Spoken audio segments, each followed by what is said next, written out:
Assalamualaikum warahmatullahi wabarakatuh. Iki ngaji santai-santai napa muhasabah. Muhasabah itu kalau Kiai Jawa maknani itu ngoreksi diri sendiri. Jadi menghitung diri sendiri. Ini pas bidang yang saya tekuni tadi karena Habib Ahmad yang minta kemarin sama ibu siapa dari Indonesian Power itu. Ibu Lia, saya turutin sekaligus saya sambil belajar terus tentang muhasabah. Dalam konteks Indonesia, muhasabah itu sudah jadi perilaku ya. Karena dulu orang tua saya, guru-guru saya kalau ngandani itu, bayangkan kalau kamu jadi dia. Jadi misalnya kita mentang-mentang atasan, otoriter sama bawahan, bayangkan kalau kamu jadi yang bawahan itu kayak apa? Laukun tamakanah, kalau orang Arab bilang, bayangkan kalau kamu di posisi dia. Makanya guyonannya orang-orang Indonesia itu kan orang ngaramkan judi gitu, bareng dikasih tahu. Tapi yang menang anak jenengan, alhamdulillah. Ternyata ngaramkan itu karena ada anaknya. Kalau anaknya yang menang ya seneng. Meskipun itu guyonan, tapi saya punya padanan itu dalam kitab Hikam. Nabi Ibrahim itu Khalilur Rahman, tentu bencinya minta ampun sama yang namanya maksiat. Suatu saat beliau diterbangkan di alam malakut. Itu kalau di Hikam saya halaman 15 juga. Saya masih ingat betul. Mungkin kalau Anda beda halaman karena beda cetakan. Setelah diterbangkan di alam malakut, diperlihatkan sama Allah. Ada orang pezina, ada orang syaribul khomri, ada orang mabuk, ada orang macam-macam. Allah tanya sama Nabi Ibrahim, bagaimana pendapat kamu Ibrahim tentang mereka yang maksiat? Kata Nabi Ibrahim, ya Allah, habisi saja mereka. Mereka hidup di bumi engkau, makan rezeki engkau, kemudian mereka tidak taat sama engkau. Singkat cerita, di fase itu, saya ulang lagi, di fase itu Allah nurutin sampai sekian peristiwa, mungkin 3 atau 4. Sudah setelah sekian tahun Nabi Ibrahim lupa peristiwa itu, kemudian beliau diminta menyembelih anaknya. Ini versi kitab Hikam. Memang versinya banyak tentang kenapa Nabi Ibrahim disuruh menyembelih anaknya. Ketika mau menyembelih anaknya, Nabi Ibrahim ragu. Huwa samratu fuadi, anak saya ini buah hati saya, kenapa engkau suruh menyembelih? Terus kata Allah, apa kamu tidak ingat ketika kamu saya angkat di alam malakut, kemudian kamu usul bunuh-bunuh, saya tidak mempertimbangkan usul Anda, tapi kenapa sekarang saya merintahkan kamu mikir? Gitu. Terus, ya karena ini anak saya ya Allah. Terus kata Allah, rumang samu wong bukan mata ini gak gawean kau sing gawe kowe enak wae usul mata ini. Sebenarnya saya yang bikin, kemudian Anda enak aja usul membunuh. Semenjak itu Nabi Ibrahim itu di eranya itu asfaqun nas, orang paling sayang sama manusia. Karena kadang kita keras itu ya kebetulan itu udah anak kita, ada keluarga kita. Cara orang Jawa itu kan gitu ya, kalau ada perempuan terus macak yang macam-macam pakai sepeda motor cowok, terus wah itu luput suwuk, semoga-moga gini. Tapi setelah dikasih tahu, niku ponakane jenengan, semoga-moga selamat. Jadi jangan-jangan kemarin ahli ma'asi itu kebetulan itu tidak keluarga kita. Kalau keluarga yang pernah salah pada kita, semangat kita mintakan maaf. Jangan-jangan kita didikte hukum sosial gitu. Jadi orang yang salah kebetulan itu orang yang menservis kita, atau keluarga kita, atau orang dekat kita. Jangan-jangan semangat kita mintakan ampun. Tapi kalau sama orang lain kebetulan musuh kita semangatnya minta itu kena adab. Nah ini yang nggak boleh dalam Islam. Islam mengajarkan niru Rasulullah SAW, Nabi itu rahmatal lil alamin.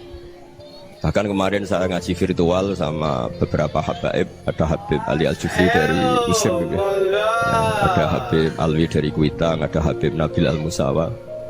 Dari sekian habaib itu saya masih ingat, diantaranya yang didawuhkan rahmatan lil alamin itu ketika Nabi adahu kaumuh, disakiti oleh kaumnya, dan itu mereka masih kafir semua.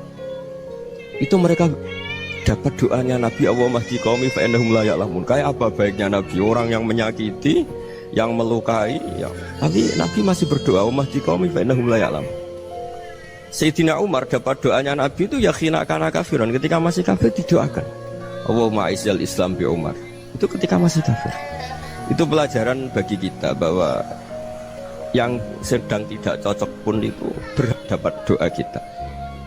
Ya doa supaya kondisi kita baik, hari tambah baik. Karena agama ini Saya berkali-kali bilang limangka nayarjuwa hawal yaumal akhir. Agama ini diperuntukkan bagi yang selalu punya harapan pada Allah Subhanahu wa taala.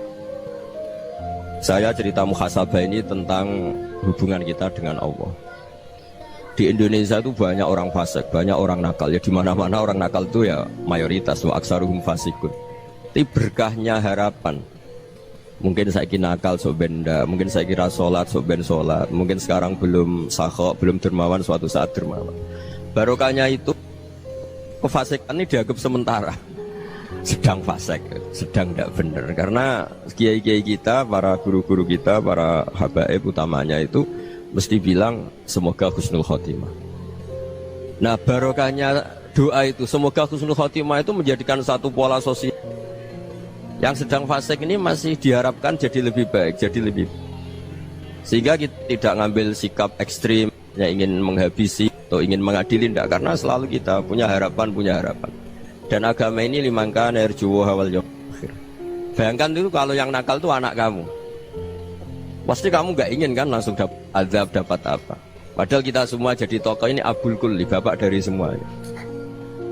Sehingga ketika Rasulullah SAW jalan-jalan kemudian melihat perempuan sedang menyalakan api. Kalau apinya mati ditiup, anaknya dijauhkan. Nanti kalau sudah jauh dari api, anaknya digendong lagi. Terus kata Rasulullah, matur ke semua sahabat, Aro'aitum anna hadih tarihatan waladaha alan nar. Apa kamu berpendapat bahwa perempuan ini akan melemparkan anaknya ke neraka? Tidak ya Rasulullah. Tidak akan seorang ibu melemparkan anaknya ke api. Terus kata Rasulullah, Allahu arhamu min hadih biwaladiha. Allah lebih rahman, lebih rahim dibanding orang tua ini kepada anaknya. Ini yang harus kita kenalkan terus, kita kampanyakan terus, supaya orang hubungannya dengan Allah itu nyaman, asik. Sehingga dengan demikian selalu ada harapan bahwa yang sedang nakal ini suatu saat tobat. Kita tidak boleh menghukumi pasti begini, pasti gini, itu tidak wilayah kita. Itu juga yang dicontohkan Rasulullah SAW. Secara lahir Nabi itu nggak berkenan sama Wahsy, karena Wahsy itu salahnya salah fatal, karena membunuh ahabban nasi ila Rasulillah, yaitu membunuh Sayyid Hamzah. Jadi ketika Wahsy tobat, Nabi itu terima tobatnya. Dan ketika beliau dengan basariyahnya agak siap ketemu Wahsy karena harus ingat Sayyid Hamzah, basariyahnya diturutin. Oke, kamu iman, saya turutin, tapi jangan sering ketemu saya. Karena kalau ketemu kamu, saya masih ingat sama paman saya, Sayyid Hamzah. Kita bisa ngelola seperti itu. Kita tidak cocok sama orang, bagaimanapun mereka umat Rasulullah SAW, kita tetap mencintai mereka.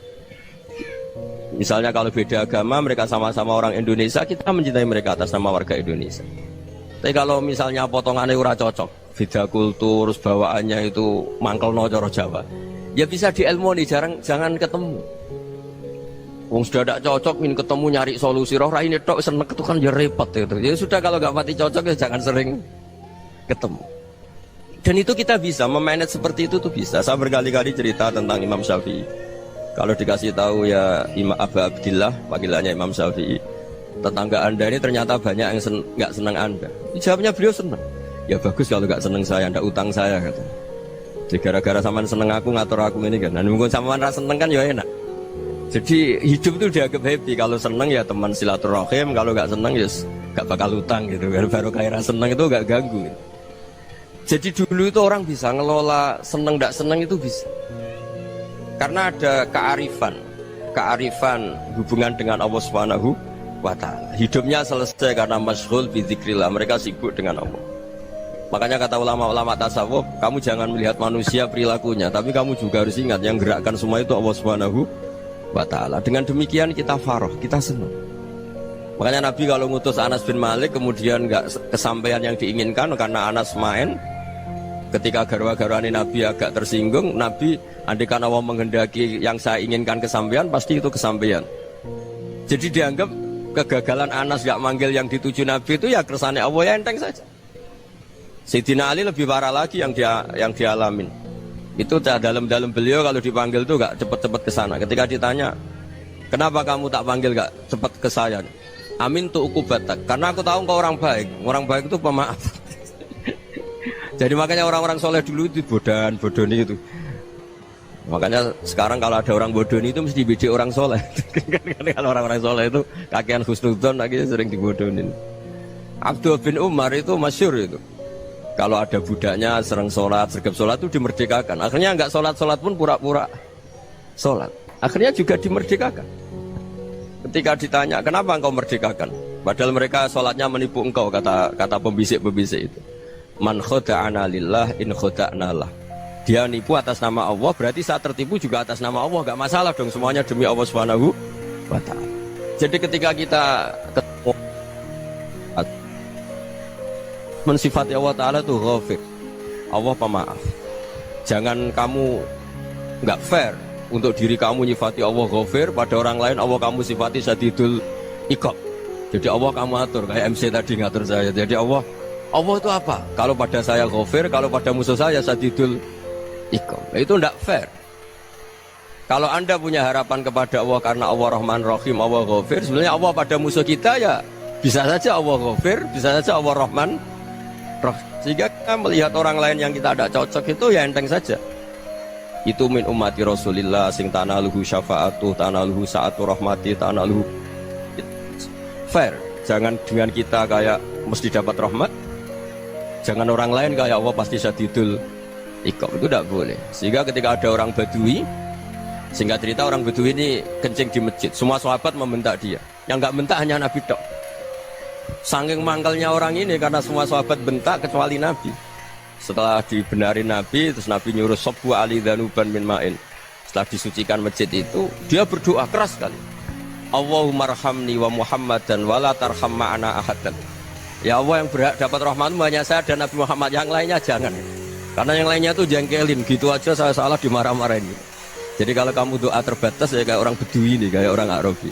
Apa kata Nabi? Laqad tahajjarta wasi'an.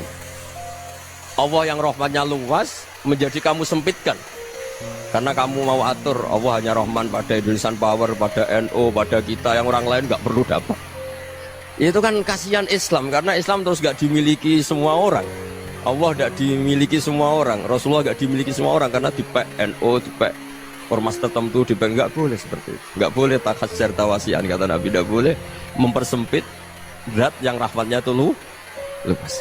Ini semoga etika ini kita pakai di Indonesia. Yang sedang fase kita harapkan lebih baik, yang sedang nggak dapat hidayah kita doakan dapat apa? Hidayah. Masyhur kan, makanya tadi saya mohon sama Habib Ali supaya Habib Ahmad supaya tetap mahalul qiyam, tabaruk sama Habib Ali. Di antara doa-doa di Simtud Duror masyhur itu antuqa bilal mudhniba minnah bil ghufran wal musi'a bil ihsan. Jadi harapannya para habaib, para orang-orang baik dulu ya, semoga yang dosa itu dimaafkan, yang sedang salah dibuka, bikin lebih baik. Nabi itu tugasnya juga gitu. Wastaghfir li dzambika walil mu'minina wal mu'minat. Nabi itu tugasnya juga memintakan ampun yang sedang salah. Nah ini cobalah jadi etika kita, muhasabah kita. Jadi muhasabah itu cara berpikir kita set, kita pikir ulang. Ternyata semangatnya seorang Nabi itu wastaghfir li dzambika walil mu'minat. Semangatnya itu memintakan ampun. Orang ahli tafsir tahu semua kalau Nabi itu tidak mungkin dosa. Jadi itu khitabun Nabi wa urida bihi ummatu, itu khitab Nabi, tapi yang dimaksud itu umatnya, karena Nabi tidak akan mengalami dzambun, tidak akan mengalami dosa. Sekarang enggak, kadang-kadang kita ini kalau orang lain salah itu semangat. Kalau di perusahaan ada teman salah, apalagi pimpinan salah itu seneng, barokahnya salah bisa ganti kan gitu. Jadi kalau mungkin di dunia tokoh juga gitu, barokahnya ada tokoh salah, kita yang jadi populer sendiri, tidak boleh seperti itu. Kita harus salimus sodri di jami'il muslimin. Jadi ini harus dilatih. Saya tadi matur sama Habib Ahmad, latihan kita jadi hidup. Nabi itu kalau resep jadi wali itu kata Nabi gampang. Kata Nabi, kalau kamu ingin disenangin Allah, ya sudah. Kalau kamu asbahta wa amseta gini-gini, perasaan kamu, kata Nabi, jangan punya perasaan ghil sama orang muslimin. Itu sudah wadzalika min sunnati. Makanya Nabi ngendikan la yablughni ahadun an ahadin syai'an. Ada yang baca la yuballighni ahadun an ahadin syai'an. Seseorang jangan melaporkan ke saya tentang salahnya yang lain. Fa inni akhruju ilaikum wa ana salimus sodri. Karena saya ingin ketemu sampean semua dalam keadaan salimus sodri, tidak punya perasaan apa-apa. Karena kalau nurutin pembisik, nurutin informasi itu ya repot, karena orang pasti sepihak. Ada kiai yang top datang ke kampung-kampung ning desa-desa, kata yang seneng itu punya akhlak. Wah itu bagus orang besar datang ke kampung-kampung. Kata yang nggak seneng, Oh itu jobnya kayak kecil kok diambil, itu kan ya kasihan itu kan sudut pandang. Makanya saya sering bilang akal kita ini cukup untuk mentasdik Rasulullah Shallallahu Alaihi Wasallam. Meskipun perasaan kita kadang orang Jawa itu beda. Saya berkali-kali bilang sama peneliti dari Jogja, kenapa sih Gus para nabi itu kok poligami istrinya banyak? Nabi Dawud katanya itu berapa? Nabi Sulaiman malah jumlahnya agak terbatas ini. Nabi Muhammad itu paling sedikit. Saya tanya gini, perempuan itu orang lemah, jadi kalau nolong orang satu gimana baik, kalau nolong orang dua ya lebih baik, ya sudah kira-kira seperti itu. Paling tidak akal kita masih tahu kalau orang baik itu kan mesti baik, nolong orang satu baik, nolong orang dua ya lebih baik, nolong orang tiga lebih baik. Tapi kalau kamu orang nggak baik, satu saja kamu terlantarin, kamu miskinkan, kamu ya tinggal diukur kan. Kalau orang baik nambah baik, tapi kalau orang buruk tambah buruk. Nah itu akal kita bisa menganalisis kenapa sih nikah itu ada yang poligami, ada yang enggak. Ya sudah, ukur saja diri kamu. Misalnya kayak saya elek keriting, rabi terus, mau perbanyak wong elek, orang perilaku netok, raine dadi elek kabeh. Tapi nak kowe ku ganteng, alim, ganteng, sugih, anake ganteng-ganteng, berhubung kowe saleh ahli swarga kabeh, mertua yo bangga karena karir kamu meyakinkan. Ini mertua kamu aja gak bangga mau nambah. Ipar gak bangga, mertua gak bangga, desa kamu yang kamu wayai juga gak beda dengan Nabi ketika nikah Juwairiyah itu nggak ada pernikahan sebarokah Nabi dengan Juwairiyah itu. Azharu Rasulillah, di situ habis perang banyak tawanan, gara-gara jadi besanya Nabi langsung dibebaskan semua karena Azharu Rasulillah. Sekarang besanya Kanjeng Nabi. Dulu Abu Sufyan mangkalnya bukan main sama Nabi, gara-gara putrinya dinikah terus langsung. Kalau kamu kan enggak, nikah satu, nikah lagi, satu kampung musuhi kamu karena istri pertama ya cemburu, yang kedua agak bangga. Oh itu selesai itu di dunia wal akhirah. Maksud saya, nganalisis Islam itu harus pakai akal. Dan akal yang dipakai, ini saya bawa ke kitab Ihya, adalah pikiran-pikiran para ulama. Makanya ketika Imam Ghazali ketika ditanya, fakaifa bi muslimin fasikin asawwaha fi jami'i amri. Kalau kalian ketemu orang fasik, orang Islam tapi fasik, perilakunya nggak ada yang benar. Kata Imam Ghazali jawabnya lucu, aneh. Ma min muslimin illa wa islamuhu ta'ah. Tidak ada orang Islam kecuali dia mau Islam, membenarkan Allah dan Rasul itu sudah taatnya dia. Kok kamu tidak bisa melihat taatnya dia? Dia pikirannya kan ini pemabuk, ini tukang apa. Tapi kata Imam Ghazali, sebenarnya kamu masih bisa berpikir positif. Ma min muslimin illa wa islamuhu ta'ah. Tidak ada seseorang Islam ketika dia milih Islam itu pasti ada taatnya, yaitu tasdik pada Allah dan tasdik kepada Rasulullah Shallallahu Alaihi Wasallam. Jadi dengan pola seperti itu, maka di antara guru-guru kita yang modern ya di era Mbah Maimun, di sini ada Habib Ahmad, Habib Salim, syair yang sering dibaca beliau adalah ada orang munajat sama Allah. Ini cerita munajat. Itu orang itu ngendikan gini, ana muznibun, ana mukhtiun, ana asi, huwa rahimun, huwa ghafirun, huwa afi. Ya Allah, saya mukhti, saya orang yang salah. Ana muznib, saya orang yang dosa. Ana asin, saya sering maksiat.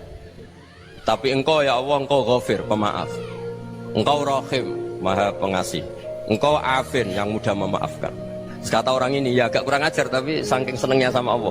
Qobal tuhunna salasatan bisalasat. Ya gini saja ya Allah, sifat engkau diadu dengan sifat saya. Engkau Tuhan, Gusti, nggak boleh kalah gitu.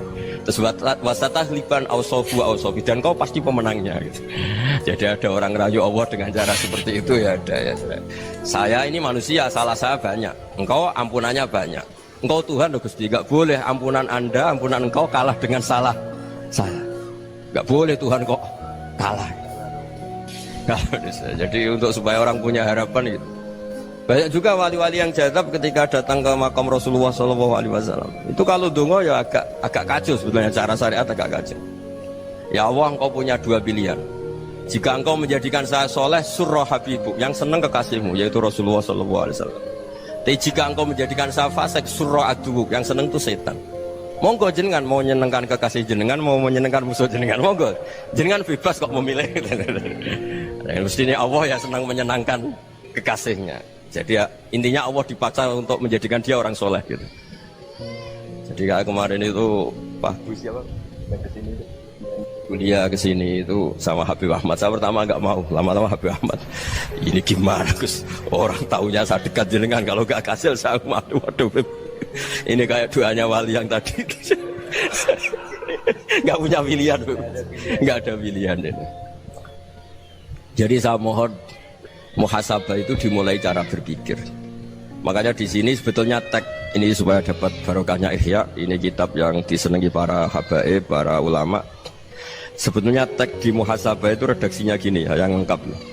Hasibu anfusakum qabla an tuhasabu wa zinuha qabla an tuzanu wa tahayya'u lil ardil akbar.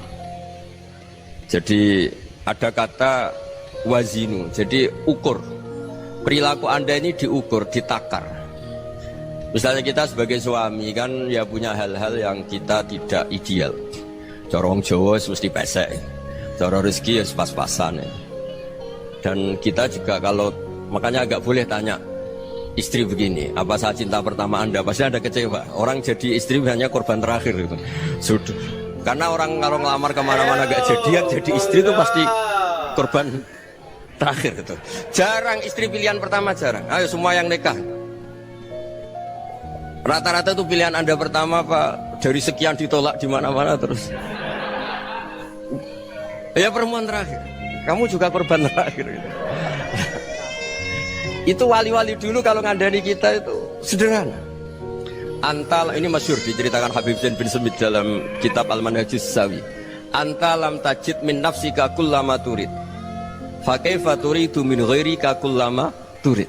Kamu yang ingin ideal saja kamu tidak menemukan pada diri kamu untuk menjadi ideal. Kamu kan ingin ganteng, ingin punya uang banyak, ingin perilaku Anda sempurna. Anda saja yang punya keinginan tidak bisa mewujudkan keinginan Anda sendiri.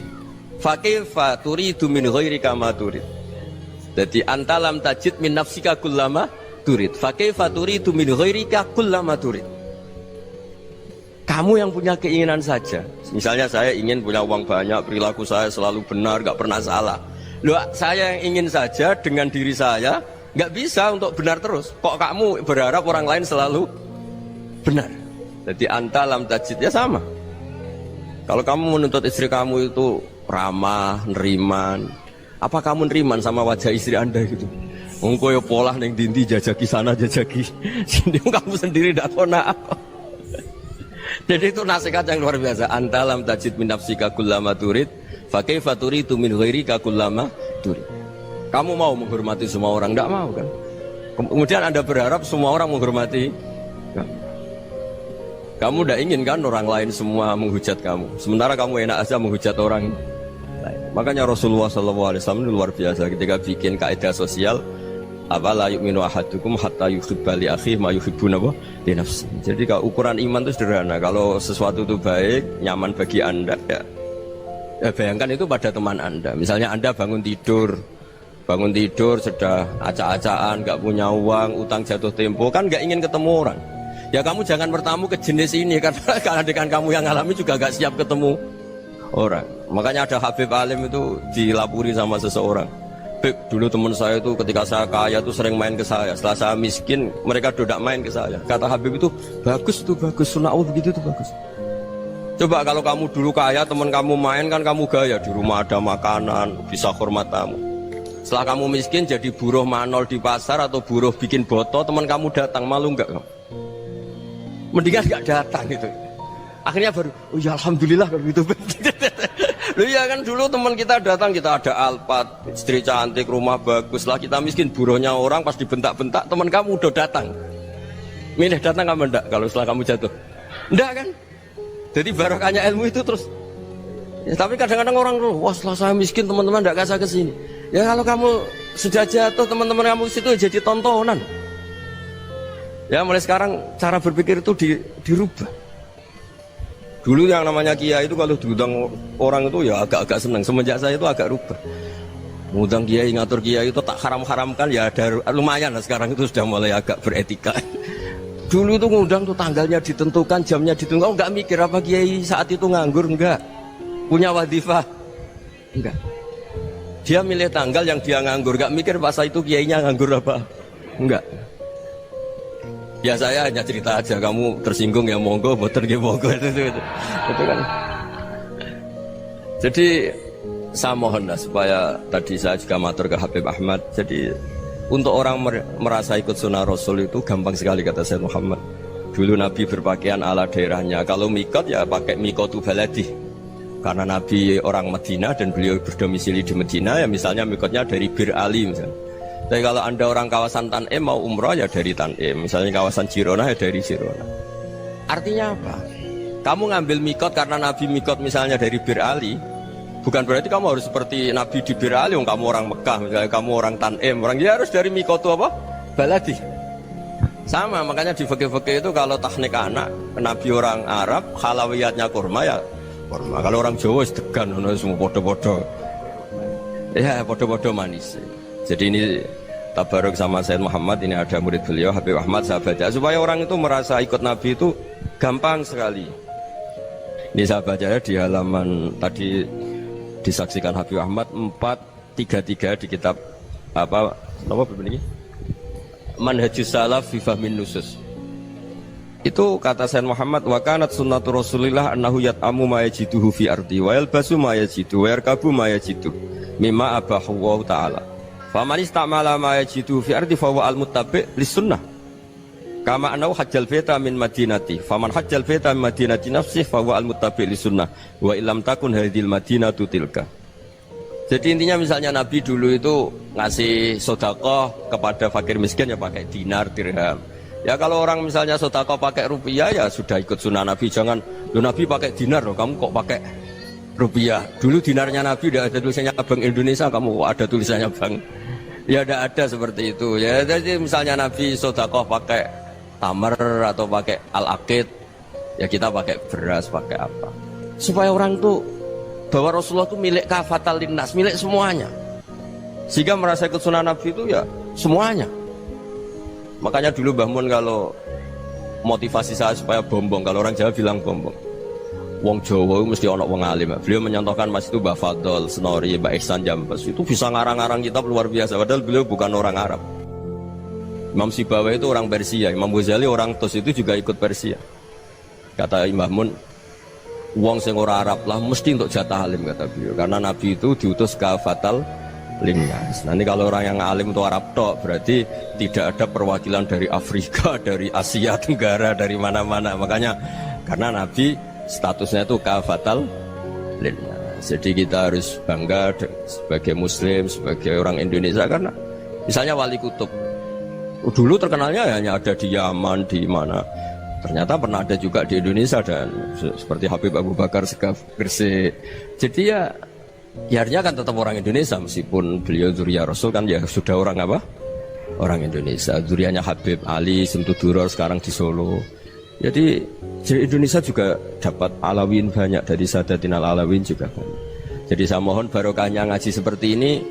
Melihat orang lain tuh gampang, bayangkan tuh kalau anak kamu. Makanya Nabi nanti kalau nggak percaya lihat di Hikam nomor 15 di kitab saya itu. Di situ dijelaskan oleh Hikam, jangan-jangan semangat Anda pada orang yang maksiat, pada orang yang keliru supaya dihukum itu karena kebetulan itu udah anak Anda, itu udah keluarga Anda. Coba kalau itu keluarga.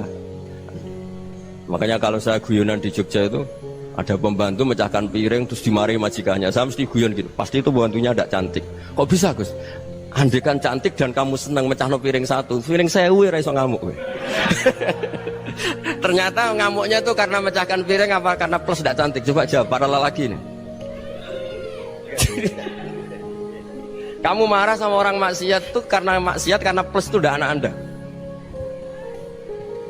Bayangkan kalau itu anak Anda. Itu hebatnya Rasulullah SAW. Karena kita yang salah pun kadung umatnya, Nabi tetap ngasih fasilitas syafaati li ahlil kabair min ummati. Kayak apa baiknya Nabi? Udah ikut maksiat tapi ikut fasilitasi ngasih syafaat. Loh kalau li ahlil ibadah kan wajar. Nabi ketika ini syafaati li ahlil kabair. Ya karena tadi logika yang dibangun Rasulullah itu logika yang luar biasa. Kita semangat orang lain kena hukuman itu karena kita tidak punya ra'fah, tidak punya rahmah. Coba kalau Rasulullah yang bil mu'minina ra'ufur rahim, semangatnya itu mendoakan supaya tobat, mendoakan diampuni. Dan itu juga yang diperintahkan oleh Allah Subhanahu wa taala, wastaghfir li dzambika walil mu'minina wal mu'minat. Ya semoga barokahnya ngaji ini, barokahnya Habib Ahmad, barokahnya Maulid Simtud Duror, barokahnya semua kitab Madaih, Tibak Berjanji semuanya, barokahnya Ikhya, barokahnya Said Muhammad, barokahnya guru kita semua, Mbah Maimun, bapak saya. Kita ini ngikuti manhaj, ya, ngikuti apa? Manhaj. Saya sering didhawuhi Mbah Mun, kenapa ihdinas siratal mustaqim bukan siratoka? Bukan jalan engkau ya Allah, karena Allah itu nggak bisa kamu tiru. Allah itu tidak tidur, tidak makan, tidak kesel, tidak capek. Yang bisa ditiru itu siratal ladzina an'amta alaihim. Yang bisa ditiru manusia ya niru manusia. Karena Allah itu tidak bisa ditiru. Makanya ihdinas siratal mustaqim siratal ladzina. Dan niru siapa? Niru guru-guru kita. Termasuk niru cara pandang. Jadi misalnya ada orang awam di rumah itu hanya delok reng, delok tikus liwat, itu kan kayak nganggur. Ora tahajud malah mendelok reng. Melihatnya jangan gitu. Huwa tarokal ma'asiyah. Dia di rumahnya tidak dugem, tidak kemana-mana. Dia berarti malam itu tarkul ma'asi. Tidak nyopet, tidak garong, tidak ke tempat maksiat. Susahnya apa sih husnudzon? Jadi jangan lihat huwa tarkut tahajud, huwa tarokat tahajud, wa taroka qiyamul lail. Oke ya, namanya orang begitu ya tidak tahajud, tidak qiyamul lail. Tapi susahnya apa sih kamu bilang huwa tarokal ma'asiyah? Dia juga meninggalkan maksiat. Dan tarkul maksiat itu ibadah. Supaya orang tuh gampang lah husnudzon sama orang muslim. Ini orang mukmin, orang yang luar biasa. Di mata Allah itu orang yang luar biasa. Kayak tadi Imam Ghazali, kalau saya ketemu orang muslim kemudian dia tidak pernah baik, di mana? Kata Imam Ghazali, ma min muslimin illa wa islamuhu ta'ah. Tidak ada orang Islam ketika dia mentasdihkan Allah dan Rasulullah, berarti dia juga punya taat. Ya ini latihan saja, sing iso nglakoni Habib Ahmad kula namung cerita mawon. Kula cerita secara akademik, saya punya kitab, saya baca, dan alhamdulillah kita paham barokahnya para guru, dan supaya terbiasa lah. Sebaik-baiknya ibadah husnudzon billah wa husnudzon bil mu'min. Soal tidak cocok ya diilmoni tadi ya, namanya nggak cocok ya jangan sering ketemu. Seperti Rasulullah SAW, beliau karena sangat mencintai Said Hamzah, ketemu orang yang pernah begitu sama Said Hamzah ya beliau secara basyariah tidak siap. Tapi beliau secara cara bahasa sekarang, secara profesional, karena beliau seorang nabi dan harus menerima tobatnya siapapun ya diterima. Saya meskipun dengan A, B gak cocok karena dia begini-begini sama saya, tapi saya ingat dia sholat, dia baca sholawat, dia mencintai Rasulullah, ya kita hormat. Ya soal gak cocok ya di manage tadi ya, zurhiban tasdid khubban. Kalau gak pati cocok ya jangan sering ketemu, bawaannya enak nanti. Ya semuanya itu diilmoni lah. Makanya ngendikane Ma'ruf Al-Qurhi ada yang baca Al-Kharki, mangqala fil yaumi salasa marrat wa marham ummata Muhammad kutiba minal abdal. Karena semangat mencintai siapapun satu hari sering baca Umar Hammata Muhammad, wa asli ummata Muhammad, wa tajawaz an ummati Muhammad, itu mesti kutiba minal abdal. Dia pasti termasuk wali abdal. Maksudnya semangat mencintai ya dilatih lah. Misalnya Indonesia Power atau PLN, andai kan tidak ada PLN tuh kayak apa? Orang nggak bisa ngaji, nggak bisa aktivitas. Ya barokahnya ada PLN, barokahnya jasanya. Kita sadar, tidak semua kebaikan kita ini memenuhi keinginan orang banyak. Gitu. Orang banyak ingin listrik, ingin saluran apa, dan itu kadang yang mewujudkan orang lain atau kelompok lain. Ya karena itu manfaat ke orang lain ya kita doakan. Karena khairunas anfa'uhum linnas. Sehingga kita terbiasalah ngakui orang lain. Seperti semangatnya Rasulullah SAW, semuanya itu didoakan, semuanya diinginkan kebaikannya. Bahkan Nabi gak putus asa sampai di akhirat. Ketika Nabi lain sudah putus asa karena sudah akhirat, sampai dimintai syafaat semuanya bilang nafsi, nafsi. Karena merasa semuanya gak punya nyali di depan Allah. Karena ini sudah akhirat, sudah finish. Tapi apa Rasulullah? Analah. Ya udah, saya sanggup mensyafaati kalian. Terus kata Nabi, fa'atiyal arsya. Saya mendatangi aras fa'akhiru lahu sajidan, saya sujud wa ahmaduhu bima hamida 'allamaniha rabbi. Kemudian saya tetap muji Allah dengan pujian yang terus menerus. Padahal sudah di akhirat, sudah finish. Nabi dimintai syafaat masih sanggup karena Nabi tahu akhirat tidak bisa mendikte Allah, tidak bisa Allah terus bilang, "Ya Allah ini akhirat, engkau sudah tidak boleh mensyafaati." Tidak bisa.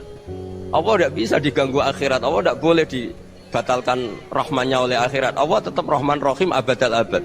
Dan Nabi tahu itu. Makanya kata para ulama, fa Muhammadun ahmadu min ghairihi. Jadi Nabi Muhammad namanya dua yang terkenal. Sebenarnya banyak yang terkenal dua, Muhammad sama Ahmad. Ketika Nabi punya nyali memuji Allah di akhirat atau sudah di akhirat, Itu fa Muhammadun ahmadu min ghairi. Ketika nabi lain sudah tidak punya nyali muji Allah karena sudah akhirat, Nabi Muhammad tetap berani muji Allah di saat seperti itu. Makanya ahmadu di situ kata ulama itu af'al tafdil. Fa Muhammadun ahmadu min ghairi. Kanjeng Nabi lebih memuji Allah di saat yang nabi lain sudah tidak punya nyali untuk muji Allah di saat itu. Makanya kata Nabi fa akhiru lahu sajidan wa ahmaduhu bimahamida 'allamaniha rabbi. Akhirnya setelah lama gitu terus Allah ngendikan ya Muhammad irfa' ra'sak wasal tu'tah wasfa' tusyaffa. Sudah Muhammad, angkat kepala kamu minta apa saya turutin, dan kalau kamu ingin mensyafaati umatmu saya beri hak apa? Syafaat. Nah, semoga semangat itu juga menjadikan kita munajat bahwa rahmat Allah tidak terbatas, harapan juga tidak terbatas. Mungkin yang sedang nakal ya kita katakan sedang, jangan terus kamu pasti